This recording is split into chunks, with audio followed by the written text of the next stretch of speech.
Hello, teacher leaders. Welcome to the 2011 E Gala. It's welcome back to the classroom time for another great year. I've been marveling how the time passes by, for this is my 16th year in the classroom. Do you know I still love back to school? Though I have to admit I've been reconsidering this year. It's like every teacher.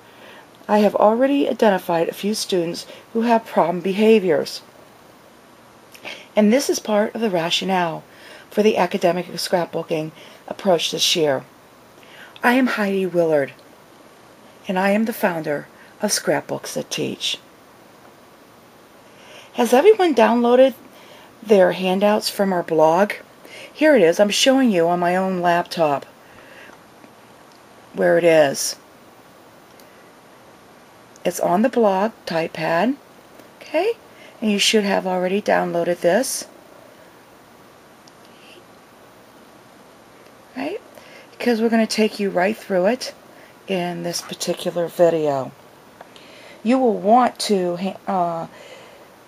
download all the handouts, either to use right now or to use as part of your guided notes when you implement the questioning process. What most teachers really like about our E Gala is that we talk you through it and we show you how to do it. Okay, so the motivation to retention process. This is what we've had teachers ask us about. So I'm going to click over to my website here, right? And this is our home page. And if you go down to over here on the left hand side, I'm going to scroll right down to where it says Academic Scrapbooking. I'm going to click here. This now brings up my motivation to retention page. And this fits right in with academic scrapbooking because this is the process or the technique that we're using to help motivate kids to retain or to remember our lesson.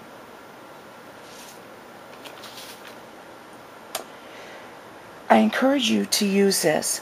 It is step by step. So here I go. I'm going to click again right in the middle on this orange peach color, and here pops up the actual free download for you. And it talks about step by step motivation to retention.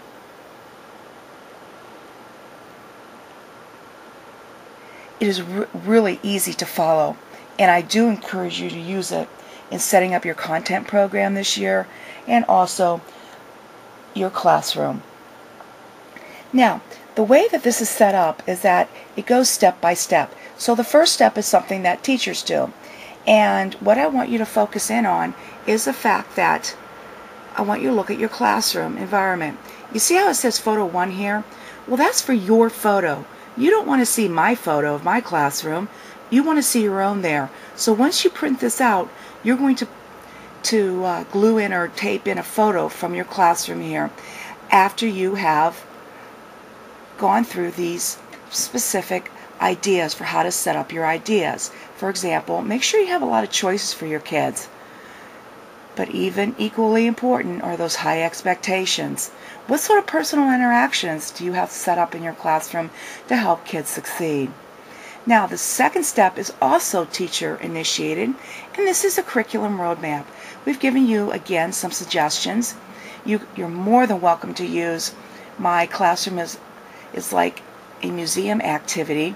That is one of the teachers' favorites, and it is on our website.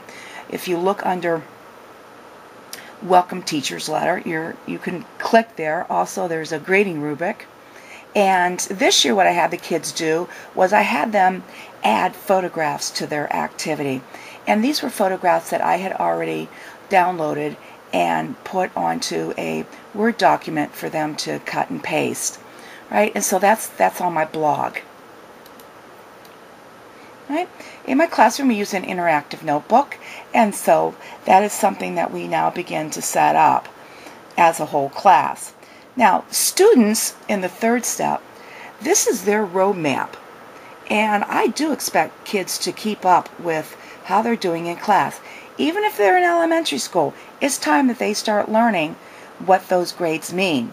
And so, so to help them do that, I always ask my kids to set 2 or 3 personal goals for either the semester or the quarter, depending on how you want to set it up.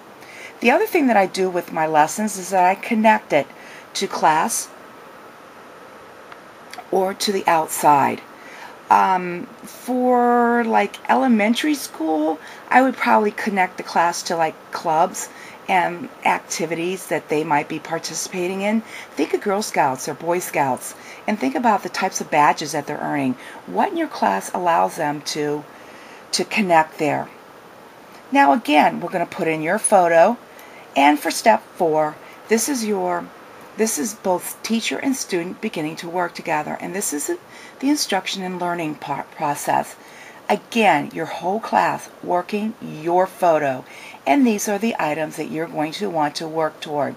And the very last step, this is student initiated. Again, this is their retention and is not just shown through a unit test, for example, or even a quiz. It's a lot more than that. While you are certainly measuring their grades on this, you want at least a B or better, particularly after doing academic scrapbooking.